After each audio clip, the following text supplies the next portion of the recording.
On behalf of MD-Run Collaboration, my name is Irina Yudin, and in Module 6 we will be discussing percutaneous tracheostomy procedure.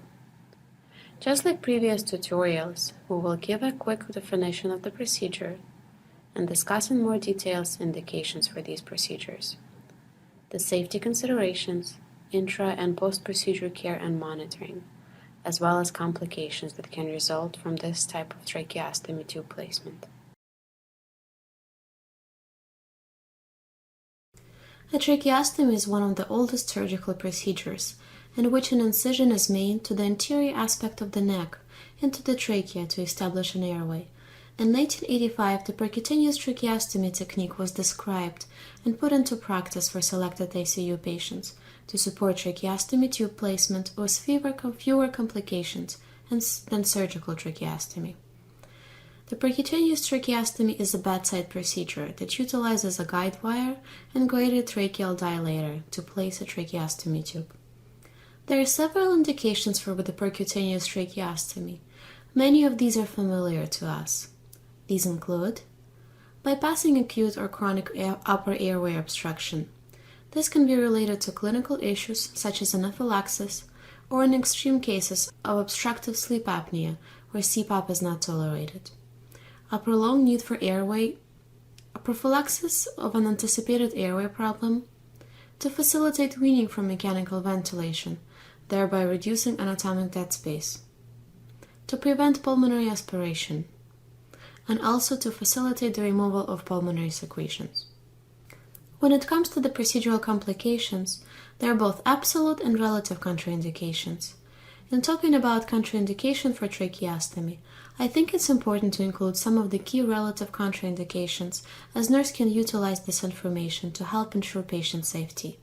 The absolute contraindications are anatomical abnormalities that could jeopardize placement of a trach tube, bleeding disorders or coagulopathies. Bleeding is the most common complications of a trach placement, an infection at the trach site. The relative complications include spinal instability and compromised respiratory function. The need for high levels of oxygen and PEEP can be seen in ARDS and interstitial lung disease. These patients often require prolonged mechanical ventilation and need trach placement to avoid damage to their trachea and to facilitate weaning. It is the safest to hold off on the procedure until their FiO2 needs are below 60% and the PEEP settings is below 10. Let's talk about the pre-procedure care. Safety considerations and patient preparations before getting into the pre-procedure setup for tracheostomy.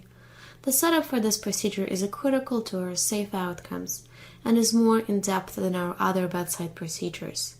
Consider patient's past medical history, in particular lung diseases, oxygen requirements, secretions, and anatomical abnormalities. Know your patient's baseline pulmonary and cardiac status. Report any concerns that may limit your patient's tolerance to the stress of this procedure to the intensivist performing the procedure. Make sure all the equipment needed for this procedure is available. We will get into this in more detail in a minute, but it is a good time to contact the respiratory department and make sure they are available at the scheduled time of the procedure and that the bronch tower is also available. Address any coagulopathies before the procedure to assure there is no bleeding. Be aware of any allergies to anesthetic. Provide teaching to the patient and family. Answer any questions they might have and be sure the consent is signed before you start organizing equipment and personnel to assist for the procedure. At the time of the procedure, initiate a timeout and document this in a CS link at the bedside. Now let's review the equipment that is needed to support the percutaneous tracheostomy procedure, but it is imperative that each item is in hand to maintain safety. I will read through the list real quick. The most of these items are in the nurse server: procedure cart, bronch tower, and difficult airway cart. So work with your RT and intensivist to prepare so nothing is missed. Here we go. Procedure cart, bronch tower, difficult airway cart with bronchoscope, intubation tray, swivel adapter with perforated cap, working Young-Carr suction, blue rhino kit, tracheostomy tubes. Double check with a proceduralist to make sure you have the right size and amount of trach tubes. A PICC line insertion tray, bronch suction adapter, bronch instrument port adapter, OptiFlex connector, trach sites, silicone spray for bronchoscope, and lidocaine with epinephrine. Now that all supplies are gathered and the personnel are scheduled, prepare the room. It is important that there is a sufficient space available to work in. It may mean moving chairs and equipment not required for the procedure out of the room. Move bed from the head wall, and remove headboard from the bed itself. Make sure the bed is positioned to leave enough space for the right of the bed for the bronch tower, an operator, and a nurse and RT. IV poles should be toward the head wall. Make sure you have enough length of your IV tubing to administer medications without breaking the sterile field. Move ventilator away from the bed. Separate the vent tubing from brackets for the procedure. Place arm rails of the bed in down position. Move lamp over the tracheostomy insertion site. Now that your room is set up and a bronch tower is in place, check with your respiratory therapist to make sure everything is in working order. The RT will go through the series of checks on the tower to make sure it is working correctly. Check to make sure they have suction available for the bronch and that they have all the connectors that they need, such as biopsy port, along with a silicone spray. Biopsy ports are in a difficult airway cart, and a silicone spray should be on the side door of the difficult airway cart, along with the bronchoscope. Check with an RT to make sure the ventilator is also ready. It is routine to make the following adjustments before getting the procedure underway. Put the pressure alarms up and the flow and the volume alarms down. The flow will be increased to 75 liters per minute. AC pressure control mode will be changed to the AC volume control. Rate will be reduced to a minimum observed, approximately 16 breaths per minute, and the ramp waveform will be shut off. Check in with the proceduralist to be certain they have ordered the procedural medications in a CS link. Obtain medications and prepare the label, and label them at the bedside. Expect midazolam 5 to 10 milligrams, fentanyl 100 to 200 mics, and cisatracurium 6 to 12 milligrams. Be sure you have enough medications in the room to give maximum doses. You can always return medications that have not been drawn up. Set up a normal saline line for drug administrations and fluid administration. Set your blood pressure cuff to cycle every 3 to 5 minutes to monitor response to procedural sedation.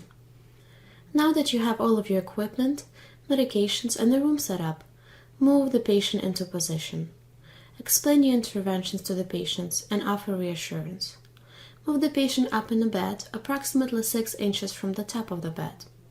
Place a pillow under their shoulders and another one under their head. Have a patient centered in a bed with their hips squared. Once the sedation and paralysis is complete, remove the second pillow from under the patient's head so there is a slight hyperextension of the neck. Now is the time to prepare for the sterile procedure. Wash your hands, don gloves, face, mask, and hair cap. Use a shielded face mask if you are being assisting in a close proximity to the trach site. Monitor vital signs, hemodynamics, and level of sedation throughout the procedure. It is helpful to call out vital signs, including oxygen saturation, at the critical points to help support a safe and controlled procedure. Be prepared to administer additional sedation or IV boluses and assist with specimen collection as needed. When the procedure is complete, be certain that the trach is secure and the patient is oxygenating and ventilating well. Reposition the patient to over 30 degrees. Suction is needed and observe for signs of pain and lightening of sedation. Clarify sedation goal with the proceduralist and manage those goals. Consider the placement of bilateral freedom splints or wrist restraint until the patient is fully awake and cooperative with the care goals. While awakening from the sedation, the patient may inadvertently put at the trach site, causing the unintended decannulation and loss of the airway. Make sure a chest X-ray is ordered and read following trach placement. This will confirm correct placement and identify any complications such as pneumothorax. And ongoing monitoring include frequent vital signs every 3 to 5 minutes as mentioned earlier, checking for bleeding, air leaking, and secretions. Be certain the patient is receiving the prescribed tidal volumes and a minute ventilation. Always be certain that the obturator is placed in a plastic bag and remains at the bedside. There should be an extra trach at the bedside in the event that the tracheostomy tube gets obstructed or needs replacement urgently.